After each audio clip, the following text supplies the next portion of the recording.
You're listening to the REI Marketing Nerds Podcast, the leading resource for real estate investors who want to dominate their market online. Dan Barrett is the founder of AdWords Nerds, a high-tech digital agency focusing exclusively on helping real estate investors like you get more leads and deals online, outsmart your competition, and live a freer, more awesome life. And now, your host, Dan Barrett.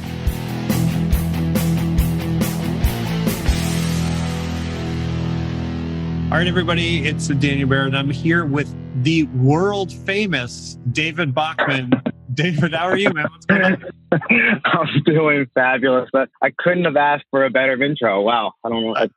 That's how I just so you know, that's how I intro everyone on the show. So, I still feel special. All right. Well, you were just saying, like right before we jumped on, that you just spoke at Drexel University. So what was that about? Like, why were you speaking there? Yeah, so I have, somebody that I know. I wouldn't say that they're a friend of mine, but they're a colleague, someone that's in the real estate world that I've met recently over, the last few months. And they're actually a professor at Drexel University. They teach a real estate finance class, which, to be quite honest with you, I didn't even know there was such a thing as a real estate finance class. Yeah. So I was super humbled for him to ask me to speak. But basically part of his curriculum is to bring in people from various different areas of the real estate world and just have them talk about their background, how they got started, and the area of real estate that they play, and just kind of answer some questions. So I was super humbled to be able to do that last week. That's cool. Were there a lot of people in the class? There was about 30 people, and I had quite a good amount of questions being asked afterwards. And the funny thing is there was another speaker who spoke after me, somebody who's been in the real estate industry way longer than me, a business owner, owns a brokerage. I mean, we're talking high net worth individual. I enjoyed his story, but he had maybe 2 questions asked afterwards. So it felt good that, I got them engaged and they were asking a lot of questions. And it was really just a humbling experience for me to be able to share my story. Yeah, you won the popular vote. That's why I like that. Yeah. No, apparently nobody wanted to hear about selling houses and stuff like that. So I did win. Well, let's take a step back. So for, I gave you sort of the funny intro at the beginning, but so for people that are listening, right, you are David Bokman, which is Bokman, just in case anybody wants to go Google you after this point. And you're from phillyhomeinvestor.com. So my usual question when I start off with doing these things is like, where are you investing and why? Like, how'd you get started? But I'm going to go ahead and guess that you are in Philadelphia. So, So are you like investing like in the actual city itself? Or are you kind of in the suburbs? Like, where's your basic area of business? Yeah, so obviously with the name, obviously we're going after Philadelphia. Philadelphia is a fairly large city, so there's lots of pockets. But to answer your question, my main target is the entire county of Philadelphia and also the surrounding counties, Delaware County, Montgomery County, Bucks County. So I'm in the city and I'm also in smaller pockets. There's a lot of opportunity zones. And I'm also in the suburbs. There's plenty of opportunity all over my market. So I try to be everywhere as much as possible. But Philly is definitely the main area. Cool. And about half of the AdWords Nerds team is in Bucks County for some reason. I don't know how that happened. Yeah. And that's awesome to be able to work with a group that's local. That's been great. Go to their houses and beat them up if they don't do a good job. That's how I manage the team. So how did you get your start investing? Well, let's kind of like take a step back. Well, actually, I'm going to take a step back even further. So right now, what kind of investing are you doing? You're like wholesaling, you're flipping, like what's your basic business model?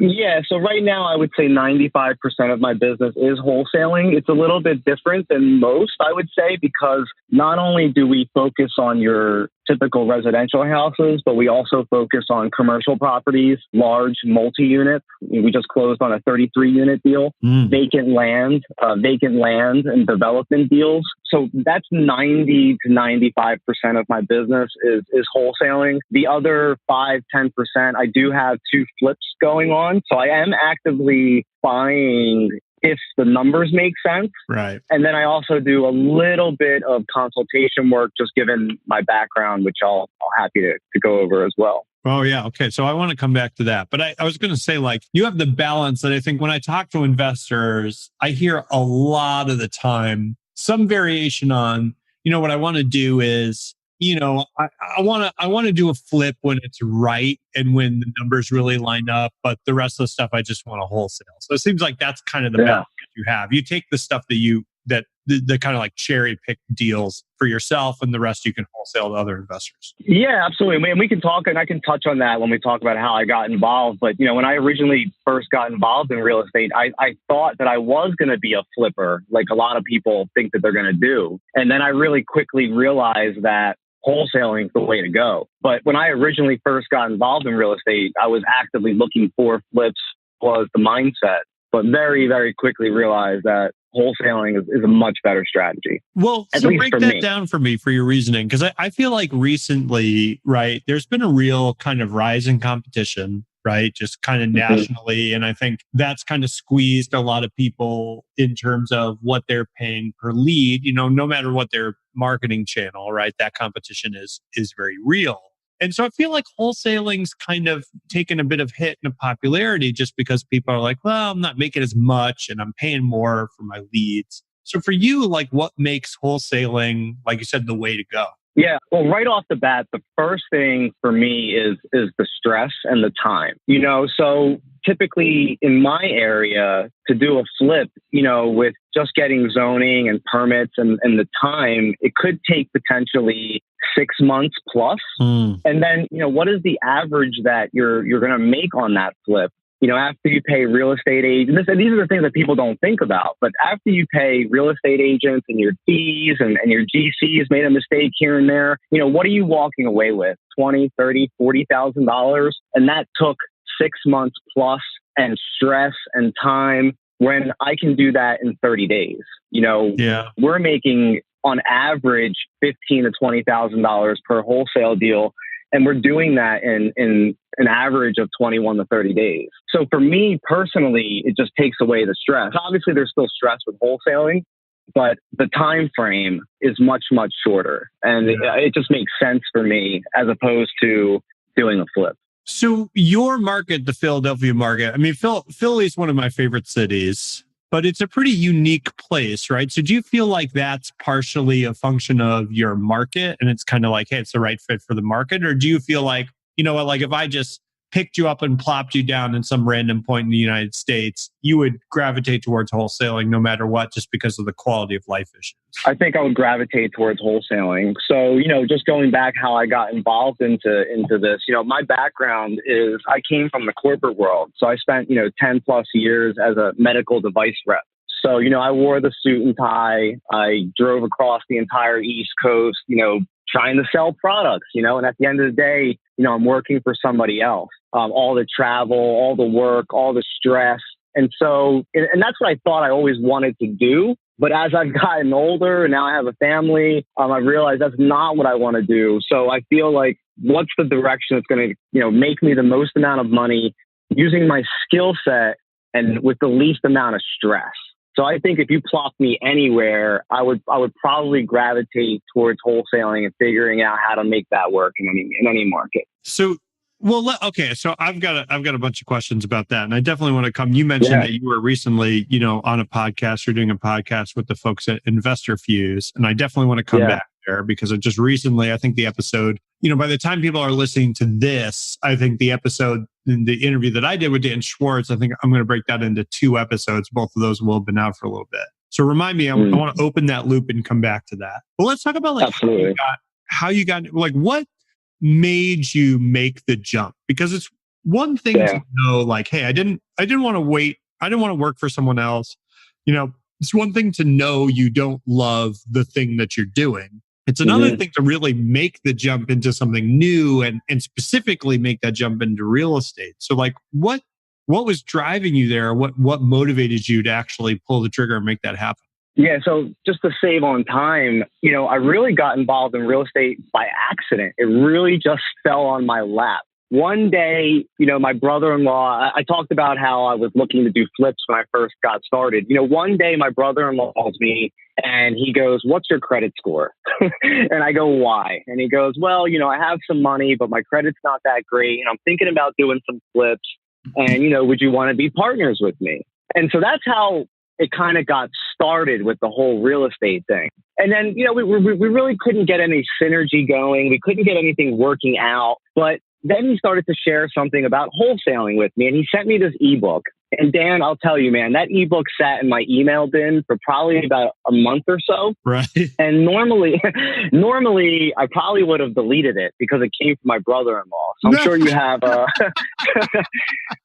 you're like, but we already know this dude doesn't have a good credit score. So we're already like, I don't trust anything. Yeah. And if he's listening to this, I love him to death. I've known him for 20 something years. So he's family at this point. But the email just sat there. And I'll be quite honest with you. I don't know what drew me to the email, but something did. And I started reading that ebook.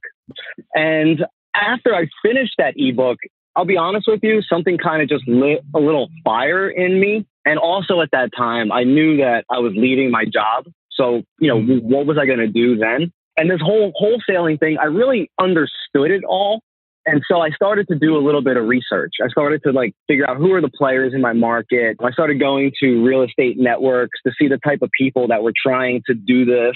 And right away, I just knew that I could do it better than a lot of the other people that were already doing it. And so I spent that time when I still was employed, kind of just setting up my business.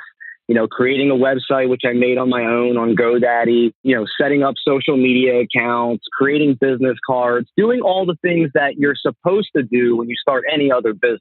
I had a CRM on day one. I think I was already even doing Google ads on day one. So to answer your question, it just fell on my lap. And I really just saw that there was an opportunity. I understood it and I took action. And believe it or not, in 30 days, I had my first deal and I closed it. And I actually closed it on the same day that I was leaving my company. So the day that I met my boss at the time to give him all my stuff was also the same day that I went to the title company to pick up my first check. And I knew I had something there, so I went all in. And that was 3 years ago. So my first year wholesaling was 2016. I did a total of 8 deals. I closed a total sales volume of around, $800,000.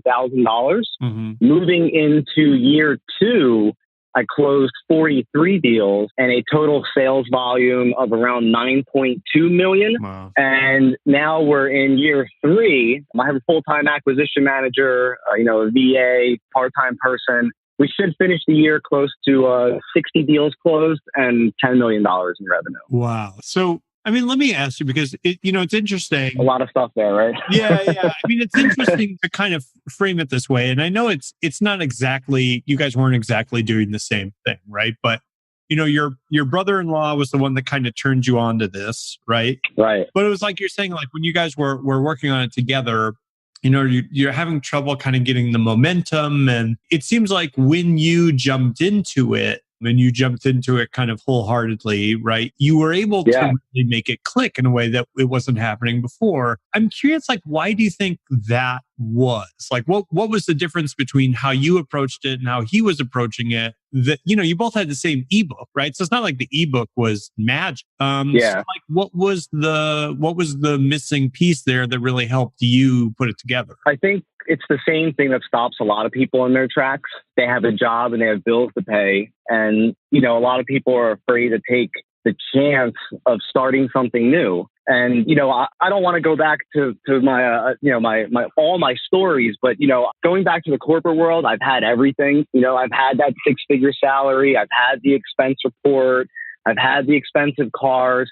I've also lost it all. And I've also tried and failed and then, gone back to the corporate world to get it all again and then tried something else again. And I think that the difference between me and my brother-in-law at that time was, he had 2 kids and he had bills and he was really kind of scared to try something new. Whereas for me, I knew I had to do something new. Otherwise, I would just be continuously in that cycle of getting a new job, doing great at it and then hating it or, and then getting fired or moving on to the next one and just being in that rat race. So I knew something had to change, right? And so just taking that action, I think is the biggest difference between us and I think for most people. Are you an investor who wants to dominate your local market? Do you want more leads and deals online? Then download your copy of the Motivated Seller Blueprint absolutely free at www.adwordsnerds.com/gift. What are you waiting for? Go to www.adwordsnerds.com/gift right now to get your copy of the Motivated Seller Blueprint. So let me ask you, this is just from our conversation so far, and I don't know a ton about this or about how you run your business specifically. Something tells me that you are kind of a systems person. Would you say that's the case? Yeah, absolutely. And that was another reason that I jumped into this industry, with both feet, because I saw that, for example, I come from the corporate world where it's standard to have business cards and marketing material and a CRM and a website. And so I brought a lot of that, which I think is standard practice, into this industry. And whereas a lot of people don't have that background. So the transition was really, really easy for me, if that makes sense. It does. So I'm curious, because I know a lot of people listening to this, right?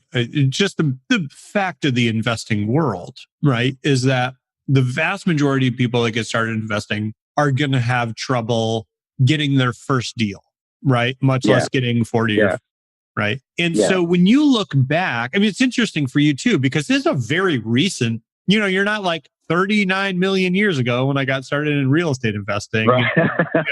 This is a real recent thing, right? So you came up in the same basic environment that people listening to this today are in. There's basically the same tools, except, even today, tools are much, much better, right? So looking back on those early days where you are, getting your first million, what were the systems that you were able to implement? And that, that could mean software, it could just mean a process within the business, or even a way that you think through deals or problems or whatever. What were the systems that you put in place that made that possible for you or made it easier for you? Yeah, I think, I think the systems for me, I always try to tell people it's like building a house, right? And so what do you do when you build the house, right? You lay the framework, you put up the walls.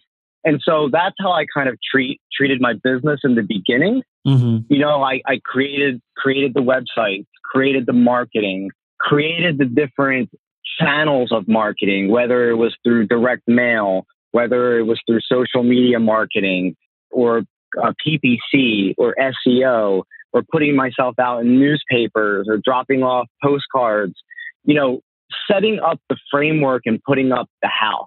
And my marketing budget was really, really small. Compared to what I'm doing now. But I say this a lot: slow and steady always kind of wins the race. And I think the biggest thing for me was my mindset. I knew that the things that I was putting in place weren't going to make me any money in the next 30, 60, 90 days. They were going to make me money in month 5, 6, 7, 8. And so I was setting up my business with a long-term vision. And I think, when you're setting up your business, if you have bills to pay in the next 30 days and you're stressed out, you're going to be making different type of decisions versus planning for the long haul. So I think for me, setting up all those things in the beginning, having the CRM, having my follow-up processes, having all my social media accounts, having all that stuff in the beginning was much easier than having to do all that stuff now. Mm-hmm. Now I can just kind of slowly light fuel to the fire as I grow, which I have been, right? So every month, every quarter, every year, I have all these systems and processes in place, and now I'm just fine-tuning them as I go. So I think having all of that stuff in the beginning was absolutely critical. Yeah. And I think something that you just said is absolutely huge, which is having that time horizon where you are making the decisions that you're going to have a huge impact on you long term, right? Yeah. And doing the things that don't necessarily have the immediate return on investment, or they don't have a huge immediate return on investment. But it's like, hey, if I try to build this after I'm already going, it's going to kind of be too late, right? Yeah. Absolutely. Absolutely. And I think also just coming from my corporate background, I would say coming from the background that I came from, most of my colleagues, I'll share with everybody, I'm 39 years old, but most of my colleagues, when I was in my corporate world, when I was in my early 20s, early 30s, most of the people I worked with were in their 40s, 50s, and 60s. Mm-hmm. And so they had been doing this for a long time and they had their own systems, right? Good luck trying to get them to change. And that's kind of how I view the people that are doing investing. A lot of the guys that have been doing this for a long time, they've got, Stone Age methods that they're still doing. Or the guys who say that, PPC or SEO doesn't work when they've only tried it for a month or two. Right. So I kind of had that background and that knowledge. And that was another reason that kind of just gave fuel to the fire for me. Yeah. I knew I was kind of on to something. Yeah. It's one of those things, right? Where the deeper you are inside a system, the less likely you are to actually understand when that system changes, right? You're just, the more entrenched you are in it, the harder it is to let go of it. So let's talk marketing stuff, because it's the REI Marketing Nerds podcast after all. And I'm always really curious. So you mentioned, we'll talk about kind of where you got started and then where you're at now. So you mentioned when you got started, you didn't have much of a budget, right? Yeah. So what was your initial kind of marketing push like? How did you go out and think through the problem of getting clients? Did you start with direct mail? Did you start online? How did you think through starting that process? Yeah, so absolutely. So I always knew that. So for me, from day one, I went all in on internet, online technology. And what I mean by that is simply that, there's you want to be everywhere. We're living in an age of technology. And so I wanted to make sure that I set all that up from the beginning. But to answer your question, I did a little bit of everything. I did direct mail in very small batches, but I did it every single month. Even if I was writing letters myself, which I was doing in the beginning, I was writing, 10 to 20 letters a day myself, as well as paying for letters to go out. I did mention to you that I was doing Google PPC and Facebook ads from the very beginning, but honestly, I was paying like $5 a day, $10 a day, but I was doing them. I was trying out newspaper ads. I did Valpak. I don't know if you know what those are. Where you get the coupons in the mail. Did that work at all? I've never met an investor who actually does that. I don't think I did it long enough. I didn't really track it well to know how well that it worked. I will tell you that it was extremely cheap. So for the cost of it and for the amount of exposure, it's probably worth it. But I don't know if I actually got any deals from it. Yeah.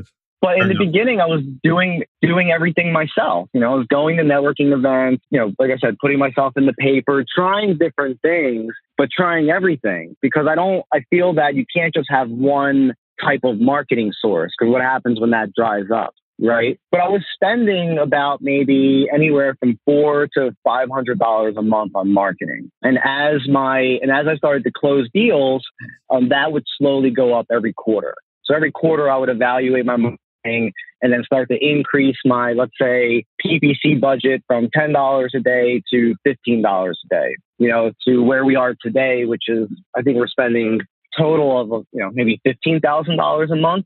Mm-hmm. Yeah. So big difference from year one, but it took 3 years for that ramp up. And I'm certainly not doing anything special or magical.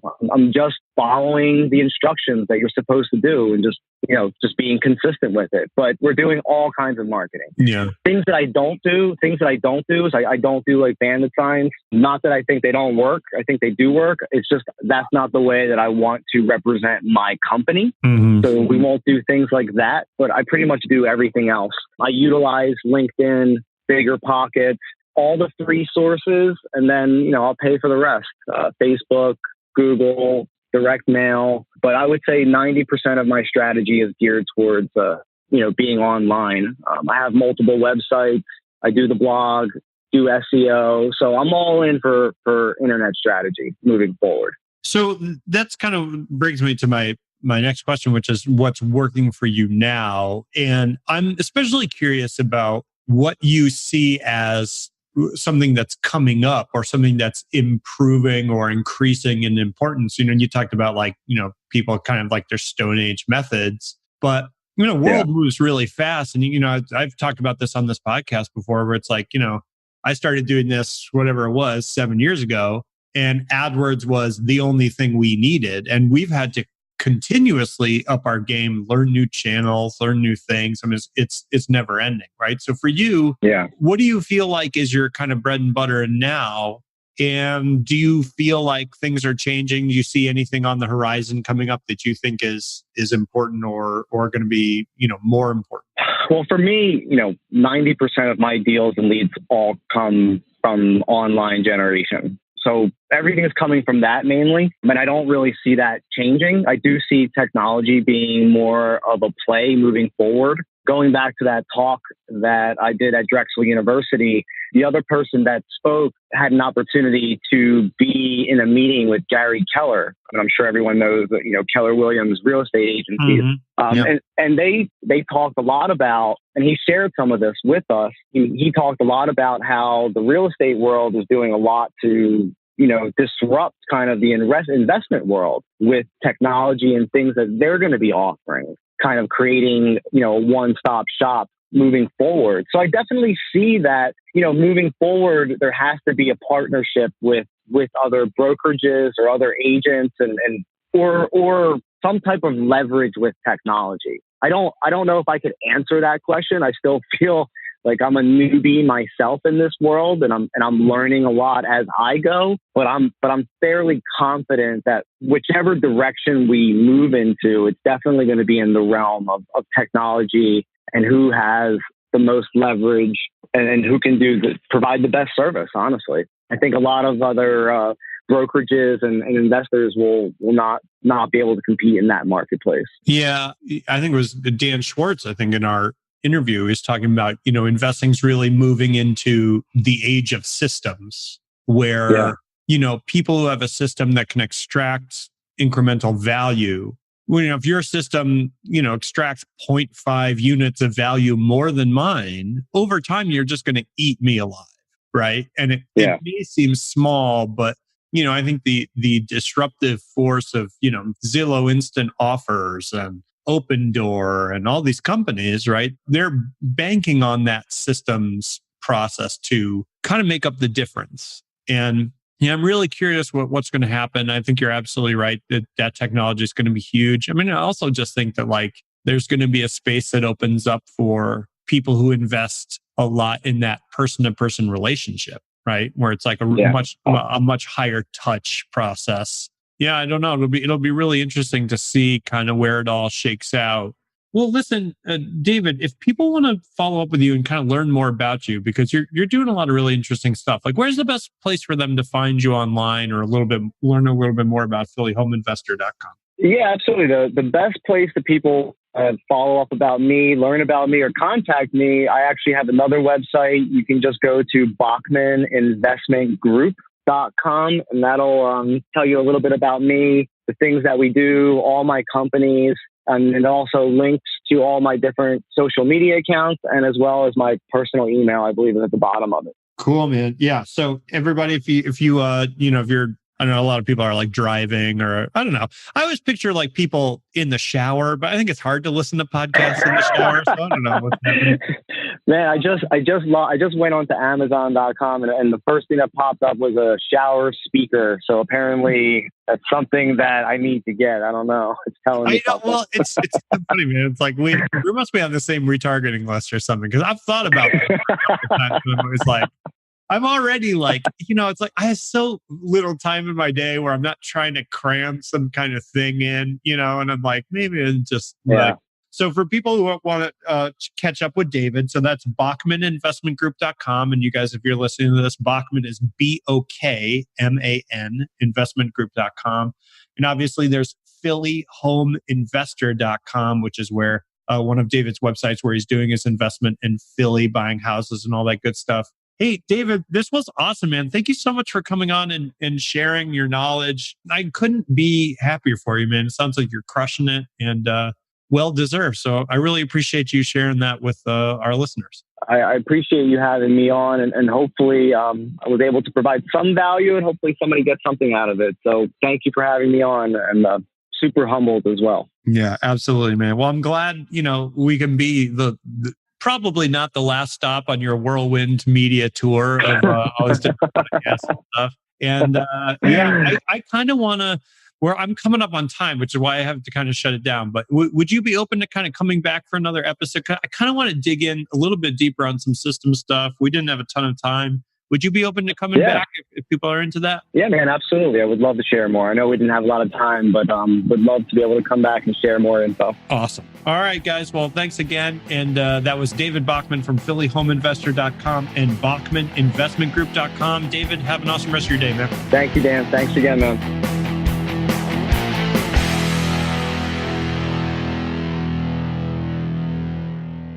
This is thepodcastfactory.com.